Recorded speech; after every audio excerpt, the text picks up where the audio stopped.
Welcome to the WORKOLOGY podcast, where we discuss the science and art of the workplace, gain powerful insights, resources, and perspectives on the industries of human resources and recruiting. Join your host, Jessica Miller-Merrill, chief blogger of bloggingforjobs.com, for an in-depth and no-holds-barred look into the future of our most powerful business asset, the employee. And now, welcome your host, Jessica, with this podcast episode of WORKOLOGY. The internet exploded, and I mean exploded last week, on the topic of sexual misconduct and harassment because of the Republican Presidential Nominee Donald Trump. According to a 2008 study by the Association of Women in Action, 54% of respondents reported to have experienced some form of workplace sexual harassment. We're going to be talking about sexual harassment today, how prevalent it is at work, and what we can do about it.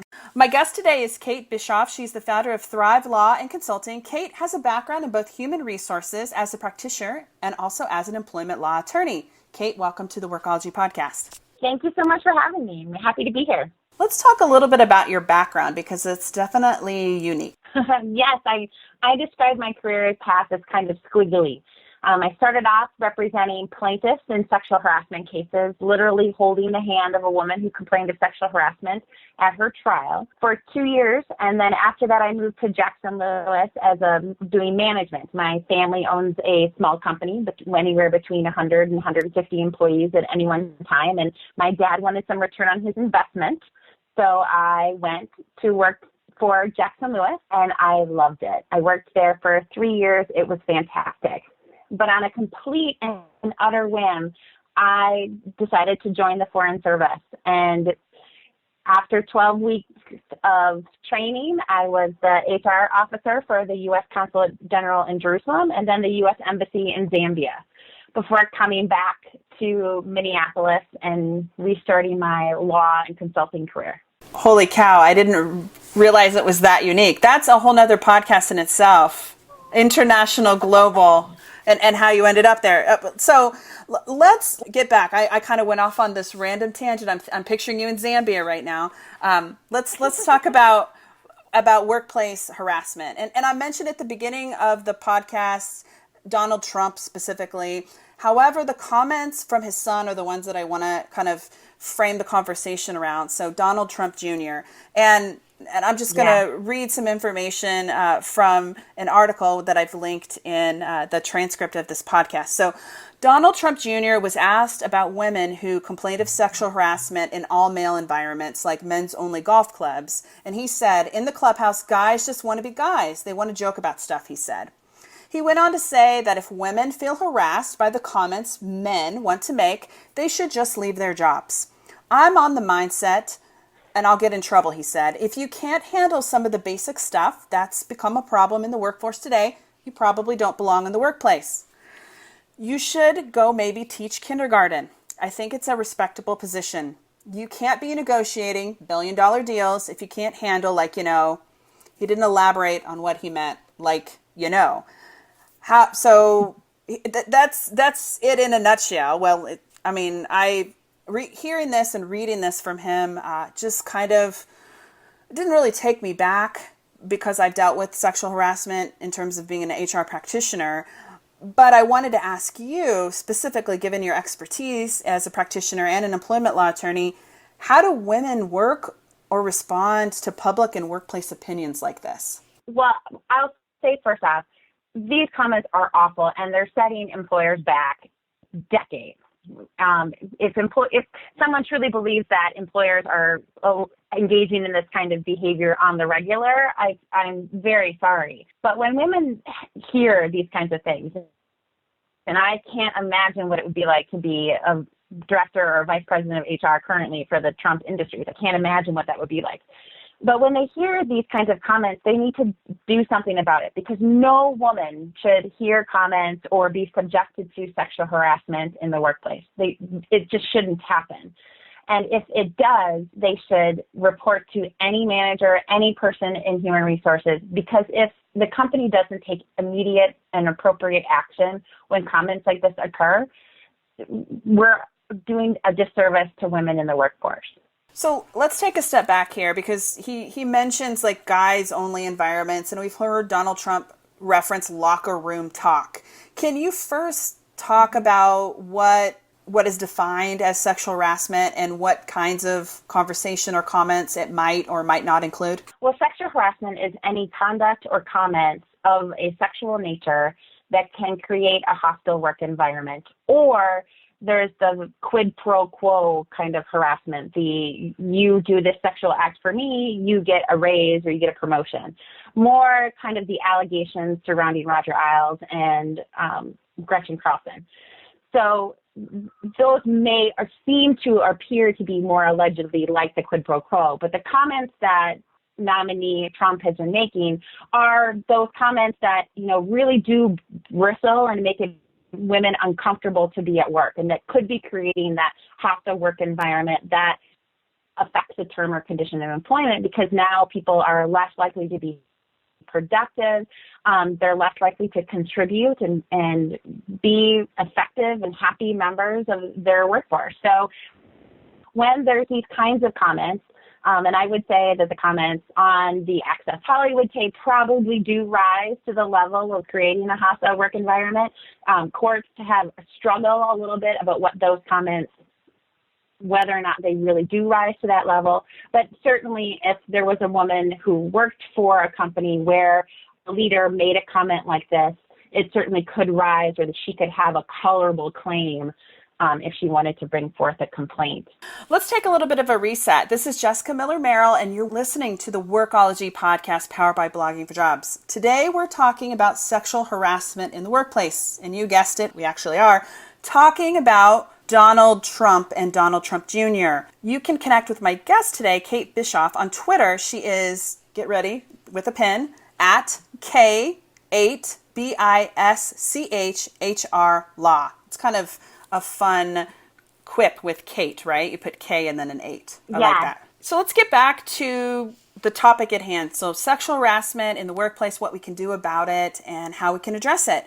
What are some ways that business leaders can help create an organization that truly respects all its employees and is free as much as possible from sexual harassment at work? Well, the first thing employers and leaders need to do is make sure that they say and are open to every walk of life, women, minorities, everyone.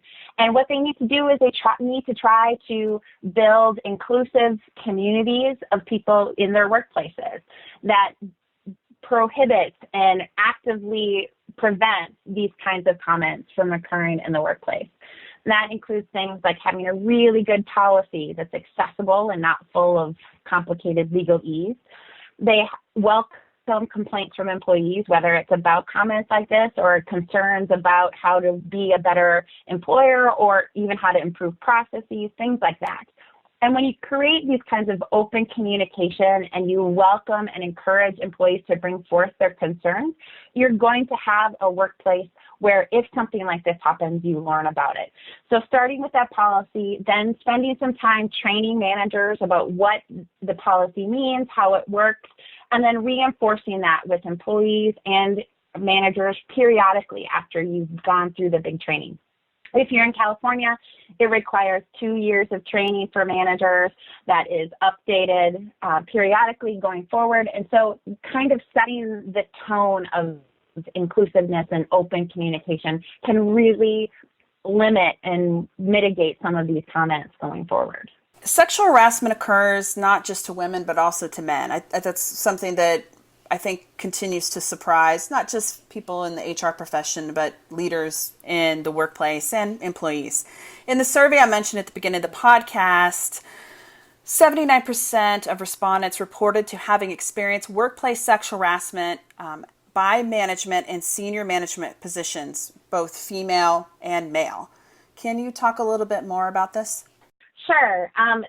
When a manager is engaging in sexual harassing behavior, whether it's the comments that are severe enough or, God forbid, touching or other kinds of unwanted conduct, the employer is immediately liable because a manager is an employer for most purposes. You know, if a manager can sign a contract, can act on behalf of the employer, can make hiring decisions, the manager is the company. So when a manager or senior level person engages in this kind of conduct, the employer is immediately on the hook for any of the fallout that comes with it, even if they have a policy and even if employees know. So it makes it really important for companies to make sure that managers and senior managers know that they can engage in this behavior. Because when we look back, even 18 months to 2 years ago, we were talking about the same kinds of things with American Apparel and Doug Charney. Here we had the top leader engaging in some really grotesque conduct, but that created a significant amount of problems for the company going forward, including litigation. So companies need to understand that managers are your first level for both preventing this kind of behavior, but they also can, if they engage in behavior, cause so many more problems. So it becomes really important for organizations to understand that and then take action with that level of employees. What about when it comes from the top? So let's say, and I've heard stories like this, a work retreat or the workplace Christmas party, and it is your CEO who's doing the sexual harassing. As an employee or an HR leader, what are your options? Well, usually in most organizations, somebody always reports to somebody. And if that somebody doesn't report to somebody, it's time to go outside the organization.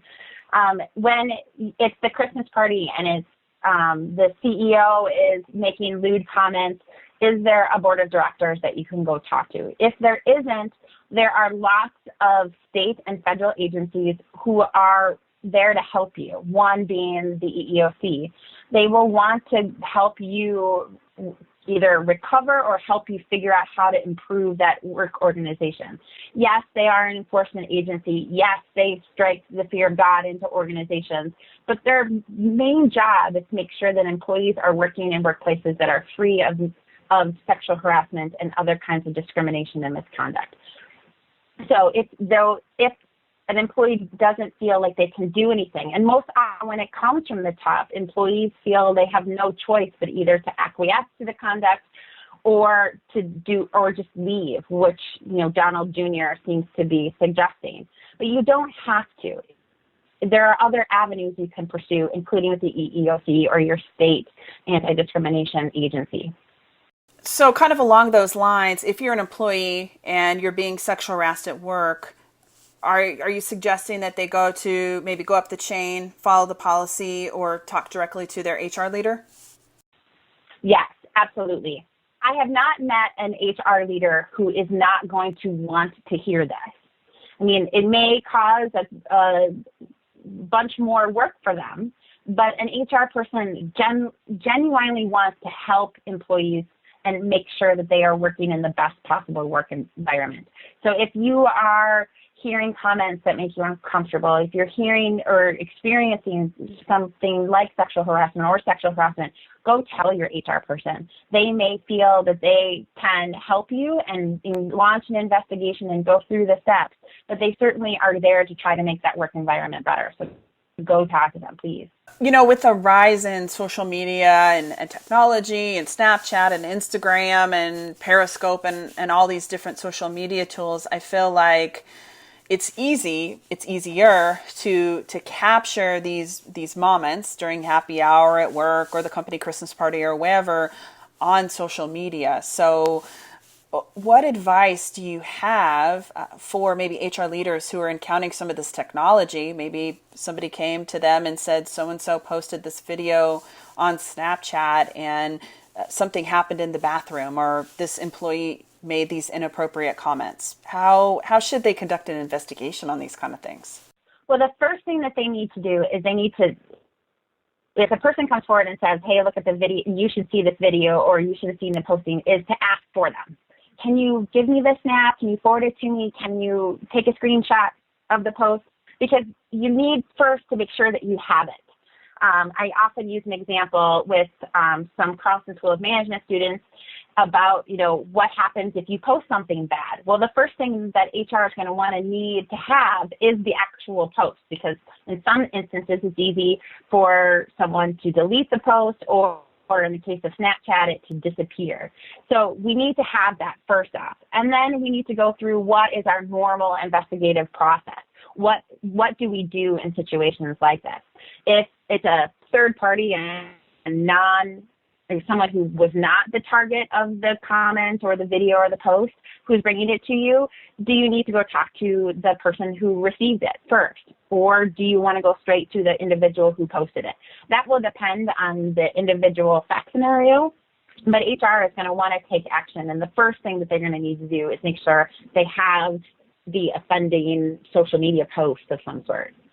I just think about the video that you mentioned from Access Hollywood.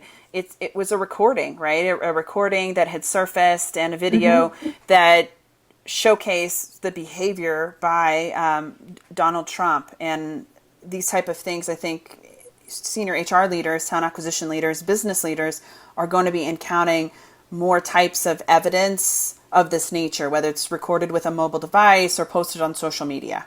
Yes, absolutely. Because of the advent of social media and Periscope and everything else, we're going to have so much more access to information that there's very rarely times that we're not recorded anymore, right?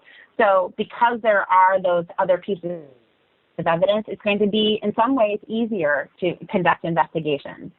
The comments by both Trumps, junior and senior, just really burned my buttons or ticked me off and just really lit a fire, which is why I wanted to record this podcast, just to have an open dialogue about it. How can we fight and help change these assumptions that are happening in the mainstream media and are becoming part of the workplace water cooler and happy hour conversations? Any thoughts there? Well, one, I look at this as it's devastating for people to hear that this is happening, but it's also really brought to light that this is still happening in our workplaces and that there is still recourse and there are ways to make sure that it can stop. So while it is awful and it makes me angry as well, it also has highlighted that we still need to work on this, right? So the EEOC is raising its profile on sexual harassment, issuing a report about it a couple of months ago, and we can still see that this stuff is happening and it's shining a big spotlight on it. So hopefully that means that we're going to take steps to make this even better in our workplaces going forward. That's how I'm looking at it. The other piece is it really has brought this to light for employers themselves. They're taking harder looks at their sexual harassment policies. They're looking at how can we make sure that people feel comfortable coming forward. So I think that's happening because of what we see. When you see employees sitting around the water cooler talking about these kinds of things, there is a certain level of these kinds of comments that is inappropriate in the workplace. You can tell employees, hey guys, we wouldn't want this to be talked about even if it wasn't in the news. Can we just kind of move on from here? Those kinds of comments you might want to engage in depending on what your work culture is. But I'm both disheartened by the comments and heartened that we can take some action for it and improve workplaces going forward. I like that. And that's why we're having this podcast, right? Because chances are we might not know these things are happening, but here it is right in the media, in the central focus point over the last 7 or 8 days as part of the presidential election. And it's occurring with our Republican presidential nominee, and it's likely occurring in your workplace at all different levels of the organization. Right. When I started my career in 2004, I was shocked that I was going to be able to pay for my mortgage because sexual harassment was still occurring in the workplace. I remain shocked at that today, but there's a large part of my mortgage that's paid by testosterone. So the more we can work to improve workplaces, the less likely this will happen, and I'm happy about that. It's job security. That's exactly what it is. Sadly, yes. Well, Kate, thank you for joining us today. Where can people go to learn more about you and what you do? Oh, please check out my website. It's thrivelawconsulting.com. I've been blogging and I speak a lot about these kinds of topics. So hopefully people will be able to find me, and please connect. We'll link to Kate's website, her LinkedIn profile, and then some resources that she has listed on her site. Thank you, Kate, for joining us today. And thank you to joining us on the Workology podcast, where we discuss the science and art of the workplace HR and recruitment. This is Jessica Miller-Merrill. Until next time, you visit Blogging for Jobs to listen to all our previous Workology podcast episodes. Production services for the Workology podcast with Jessica Miller-Merrill provided by TotalPicture.com.